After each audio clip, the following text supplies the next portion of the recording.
Well, Kevin and I have been here, started in Johannesburg, all the way through South Africa to Piet Retief, and now we're on our way to Swaziland, to Babon, Swaziland. Having a great time videotaping the nature, the land, and the people of South Africa and Swaziland. It's been a blast. Tell me, what do you think, Kevin? It's your first time here. Well, I'm in Swaziland now. This is the first time for Swaziland. Just entered. We've been in Piet Retief, is that how you say it? That's it. Out in the trees and the little huts out there and stuff. That was pretty amazing. You're just out there on a dirt road, and all of a sudden there's little huts everywhere and people living out there. It's kind of mind-blowing. Yeah, and you'll just you'll be going along and just be trees and huts, or trees and grass, and then boom, it'll be 10 huts. A little community out in the middle of nowhere, 30 miles from town, 50 miles from town. You honk your horn, you can see a hut way out there somewhere, and you honk your horn and they come running out to get the food. They know that you're bringing the food to them, so I thought that was pretty wild. Yeah, we'd flag down, find a child maybe walking by and flag the child down and say, hey, get up over the hill and go tell your friends we're here. And they'd all come up, and you may have seen some of the footage. We'd pull the 25-kilo bags of maize out and stick it right on the heads of the ladies. They just take it and walk it a mile back to their hut. It's crazy. Yeah. Yeah, I like the kids and stuff out there too. The people that were had been on the Flax. Some of them had just been on it for a couple of weeks, and then others had been on it for longer time than that. And it was just amazing to actually see them and them tell you that they were sick and in bed. And then now that they're better, you know, that was... Up walking around and working and all that, just after a week or two. Yeah, that was amazing. And they're talking about their skin being better and stuff like that. And to actually be out there and to realize that flax that I've taken in my kitchen, you know, right, is out there in the middle of nowhere where most people wouldn't even think anybody's living, but it's out there. And they're being affected, and their lives being changed, and they're living a much healthier life than what they were just a week before they got on the Flax. Right. So. Right. You know, also when we would go from hut to hut, it seemed like every one of them, every hut had someone in that hut that was HIV positive or dying of AIDS, and so we're going hut to hut, and we're interviewing them, and they've all been put on the Flax Lignans or the FHL. They could have been 6 months ago or just a week or two ago, because the grassroots ministry that's doing the feeding and the care of these communities, they're going out every week and checking out on these huts and these homes, the children and the adults, and finding out what they need. So if they need Flax Lignans, if they need FHL, they get it to them.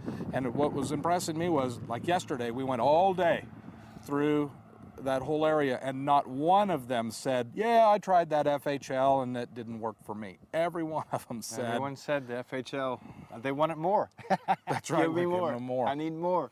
Yeah, every one of them had an amazing testimonial, and something that I found that it seems like from the children to the adults, the doctors, the medical doctors will tell you that these guys are so malnourished because they're just barely surviving. They really don't have enough food.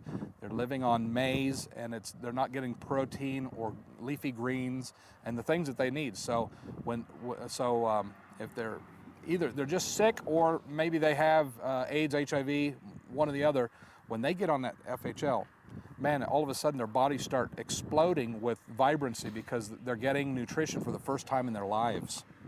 Well, I thought it was pretty amazing too that one of Pastor Leonard's leaders that lives out in those villages is a girl, as well, I think 24 or 25 years old, and she had told us yesterday that she's HIV positive and is on the Flax, but then when we stopped at that graveyard, we had asked her if she knew of anybody that was in the graveyard, and she said yeah, and she mentioned a brother, a sister, 3 brothers, and another three brother, brothers, a sister, and aunts, uncles, her grandmother there, you know, and when the brothers were in their 30s, 40s, and that's young. One of them was 25. One of them was 25, and what that means is dying of that age. They died of AIDS, and she confirmed that when we asked her, but they're dying young. Her whole family's been wiped out with AIDS, and something that they mentioned there in that graveyard is that A graveyard used to be a place where you take old people, And bury them. and now the graveyards are filled with young people that are just missing their destinies. And you down can the see tubes. some of the graves were smaller, you know, and not a full-grown person yet, but yet they had died of AIDS. And Right, some of them were children that had died. It's amazing. We don't know how blessed we are in America, and hope that some of these pictures that you're seeing will help you to understand what's really going on in other parts of the world. This is literally the third world, and this is a reality for millions of people. I've heard South Africa has 33 million people dying of AIDS right now. That's what do we have? We had that's about 3,000 people a day. No, I'm sorry, that's 6,000 people a day dying of AIDS. Remember what happened at 9/11 when we lost 3,000 people in one day? It took our whole nation by surprise. It shocked everyone. We lost 3,000 in one day, and they lose 6,000 every day. Today, tomorrow, the next day, next Sunday, next Monday, 6,000 per day. And even talking to the doctor today was, you know, if they can get in the cities, even if they can get to and get the proper medicine, he was talking about the nutrition factor, though they're not eating the right amount of nutrition. And with the FHL, it gives them that extra boost in nutrition that they need to continue. Yeah, so immune system builder and nutrition all packed in one little jar that they don't have to refrigerate it, they don't have to take it on time. If they take too much, it's food. If they don't take enough, it's food. And take it whenever they can get to it, and it's the perfect answer for rural, indigent, third world people. It's been an amazing trip. Yeah, it sure has. And you might wonder why we're standing here by our trusty white Honda. This is the big car. we got, when we got to South Africa, they handed us the keys to our little thing that it would have just been me in which I said, look, I can't do this. I can't ride in this car. This is the big car they gave us the big one. They said, well, we'll upgrade you to the big car.